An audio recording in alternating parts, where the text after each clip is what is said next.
We kick off this hour with a look at who's taking the gavel from the Speaker of the House, Paul Ryan, after he retires. Speaker Ryan already throwing his support behind House Majority Leader Kevin McCarthy as his successor. But does the California congressman have enough votes? Joining me right now, the man himself, House Majority Leader, California Congressman Kevin McCarthy. Great to see you, Congressman. Well, thanks for having me back on. Thank you so much for joining us, and congratulations that Paul Ryan endorsed you.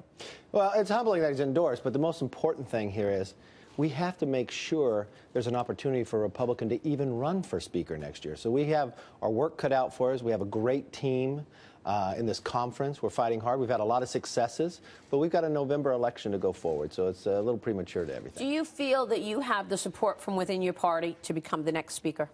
Well, we've got to make sure we have the opportunity to run there. I think that's a discussion with the conference. I feel confident. I'm humbled that Paul and Steve would support me from that position, but we've got a long way to go before that election even starts. So let's talk about your priorities then. I mean, this $1.3 trillion omnibus bill, obviously there was a lot of upset because of all of the spending. The White House is aiming to send its rescission requests to Congress early next month, despite Senate Majority Leader Mitch McConnell's really dismissal of any clawback in spending. You've been leading this charge. Will we see a rescission of that spending? Well, remember, rescissions are not about the Omni. And the whole reason why you even got into an Omni, the House did all the work. We passed all 12 of our appropriation bills. The challenge was the minority in the Senate not voting against an appropriation bill, but voting against to even allow it to come up to be debated. You're allowing the minority to control what happens. And remember what's happened to our military in the last 8 years. Cut by 20%.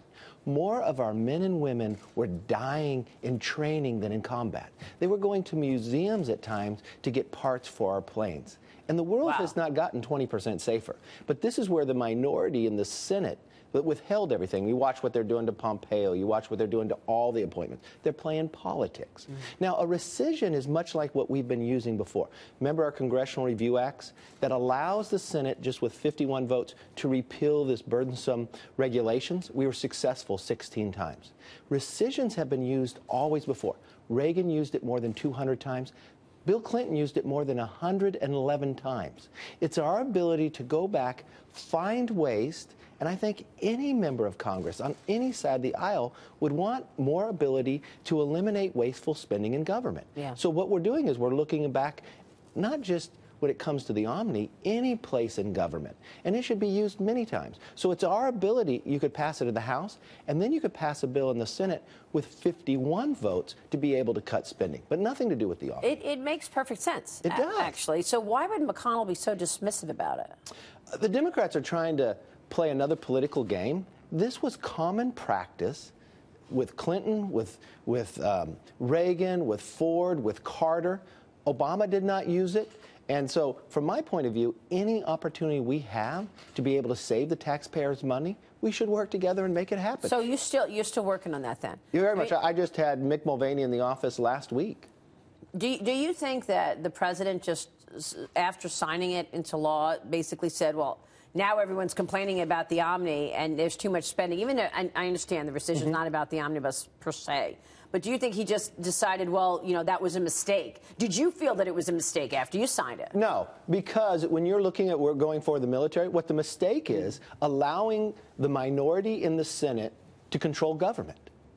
You should not be able to have a few in the minority to vote to not even bring a bill up. Look at what they're doing when it comes to Mike Pompeo or any appointment. There's 1,200 positions that have to be confirmed. At the rate they're going now, it'll take 11 years. They are holding anybody up, even though at the end of the day they may vote 100% for them.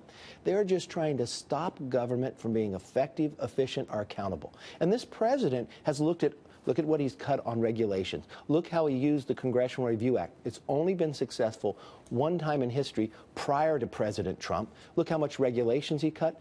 Look what he's done with the VA. And then when it comes to tax, you know, 2 million more people have entered the workforce, expanded it. Our unemployment claims are at 44-year low. Under Obama, our participation rate actually dropped from 65 to 62.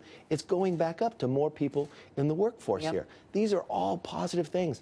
So we're looking at every opportunity we can to not let the minority stop us and may actually put America first before politics. Right, and that's why the markets are up 30% since the election. And certainly this year, you're seeing a lot of companies, animal spirits, because of that tax plan. Do you think this resonates with people? Do you think the American people recognize that the tax cut plan was very positive, that moved the needle on economic growth and on jobs, and at the same time that the Senate is slow walking all of this stuff, or the Democrats are trying to slow walk everything, in particular today with Pompeo and the vote?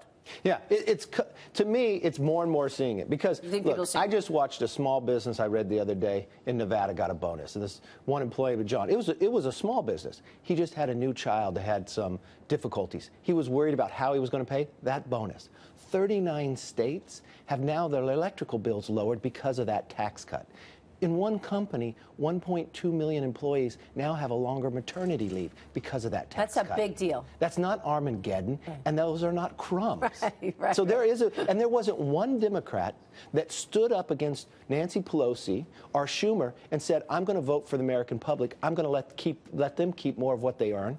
I'm going to make sure they get more bonuses, look at have more jobs created, and think of all those billions of dollars that are coming back from overseas and investing in America. Will that be enough for you guys to keep the House majority? I mean, is this resonating to the extent that people are going to say, I don't want to vote Democrat because they're going to raise my taxes. I don't want to vote Democrat because these are the policies that have been working. I mean, do you think people that's going to help you keep the majority? Well, we've got a lot more to do as well. That's one of the elements, though, because there is a fundamental difference. The Democrats have come out with their tax plan to actually raise your taxes, and then they even make the debt even larger. They increase taxes by more than $3 trillion, and they go $6 trillion on adding to the debt. They're not solving the problem. But look at what we've done with the VA. You know, the GI Bill was 15 years or you lose it. No, now it's a lifetime. Look what we've done when it comes to human trafficking. For more than 8 years, we've tried to stop it. There's more than 100,000 children are human trafficked in America. 70% of that happens online. We've been trying to stop Backpage. That just got shut down last week based upon the legislation that President Trump championed. People are, though, increasingly worried about the debt. I mean, are you, hypothetically speaking, if you are the next speaker, are you going to have a program to rein in the spending on entitlements, rein in things like Social Security, Medicare, Medicaid, because we know those programs are going broke? We have to. If you want to protect those programs, you got to reform them. Okay. You almost need, remember when we had to deal with the military, have like a BRAC, a base realignment and closure, where you brought everybody together, they'd have one bill, then it'd come down to the floor? We need that dealing with our debt. Because when Ronald Reagan was president, the discretionary spending, all those appropriations, was 75% of the budget. The mandatory was 25. Well, now that's 66%. It's flipped on its head. So here you are, a member of Congress. You vote for all 12 appropriation bills. You put it in direction. But that's a small element of 1/3 of the government. And if you're not getting to the real root of the problem here, you're not going to be able to have those entities for a future generation to support. Yeah, you're absolutely right.